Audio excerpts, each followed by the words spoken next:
Welcome back. There's no worming out of it with school holidays on our doorstep. I think literally children are set to embrace outdoor adventures, hopefully, because that's what being a kid is all about. And parents, on the other hand, we must continue to remain vigilant against unwelcome guests ready to spoil the fun.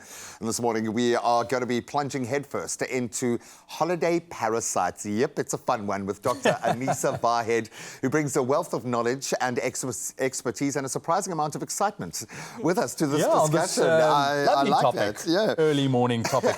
lovely to have you. But look, first and foremost, I know that my boys are super excited for the holidays to kick off, because basically I said to them yesterday, I said, listen, there's 2 days left. He's like, no, there's no days left because I have a class party today, and then Friday we just go to collect reports and then we come home. So it's here, it's honest, but it's time for the kids to get out there and play and just enjoy the holiday to the most, but we want to make sure that they are healthy. And we are talking about, worm infections this morning. So I think let's demystify it a little bit first and foremost.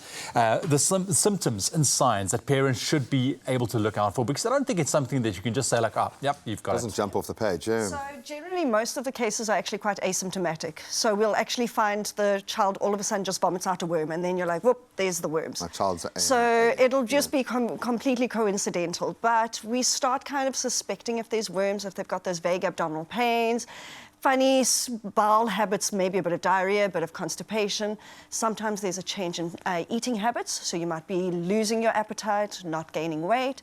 And if you start picking up an anemia that you don't really know, especially iron deficiency anemia, that's one of our big things to say, go look for those. How do you see that? How does that manifest? Yeah, so iron deficiency anemia is you start going much more paler, definitely paler than me, and you start getting an increasing amount of fatigue, you start not eating well, but also later on you actually stop growing, and you actually start starting to get a bit of heart troubles from that. Wow. Okay, so there are serious implications, and this, I suppose, that's the reason why there is so much content out there pertaining to this. A lot of it is clickbait, because it's easy to sensationalize this kind of medical discussion. How do we distinguish between the truths and the very much untruths that are floating about? So there's a lot of doctor Googling, there's a lot of misinformation, and this is where we struggle with a lot of that information that's going out. So I'm always looking at journal articles to say whether it's peer-reviewed. So you can go on to Google and it'll randomly say you're getting worms from here, you're getting worms from there. Might just be a commercial. It might be a commercial thing, and it sure. might be this Oma from this auntie that said this and this. So I'm always kind of saying, you know what, if there's an article, look at where it was actually published on which website. And if you're not sure, go to your doctor and say, listen, is this true? Is this not true? Is this remedy going to help it or not? 100%. That's why you've got it. Yeah, exactly. Dr. Google. It's one of the biggest. Stay away.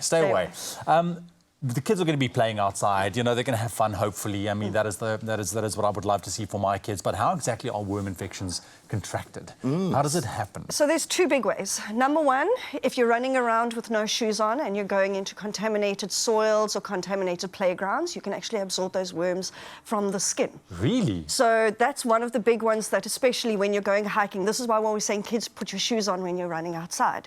But obviously we want them to go and have fun. Yeah. Then the second big thing is that if you're ingesting it. So say these kids are playing in the playground, they've got dirty hands, they're touching pets that's got eggs on them, and then they forget to wash their hands and then they ingest those eggs. Or eating from contaminated food or water. So that's the big kind of And I would imagine, especially if you've got pets in the house in a confined space, I speak from personal experience with 4 small pets and 2 small kids in quite a small space. Yeah. Because the symptoms aren't kind of screaming at us, this says to me that we need to be kind of systematic about how we protect and defend against these. So what does that look like? How do we deal with worms if we've established that, yes, there is an infection, and how do we prevent it? So the biggest way is going for your regular deworming. So I always say I love smaller kids because we're always very OCD and making sure that they get dewormed every 6 months. Yeah. But as they get older then too, everyone kind of forgets and goes, oh, you know what. So I always say every 6 months, January, June school holidays, deworm, and don't just deworm the kids. We should be deworming. Deworm the pets. Deworm the whole family. It's simple dosing. It's very easy to take. The kids are not fighting it. And it's a very simple kind of thing to do. Yeah. Look, it's a difficult one because, like we said, it's not something that is contracted and all of a sudden you know exactly what to do. So it's a long-term process, I think, that you need to look out for. But from your side, just a top tip in terms of going to the school holidays, making sure that the kids are healthy, what would you say as a doc? So basic things, hand hygiene, hand washing. Wash. Okay, make sure you're washing those hands, making sure you're sanitizing those hands, but then make sure, especially when you're preparing food, wash that fruit, wash that food properly, and make sure you're cooking that food properly and making sure they're eating healthy meals. None. Simple as that. Just a bit of common sense, I think, Yes. goes a long way. And I love the fact that I think you hit a bit of a nerve with me there. Don't just focus on your young children.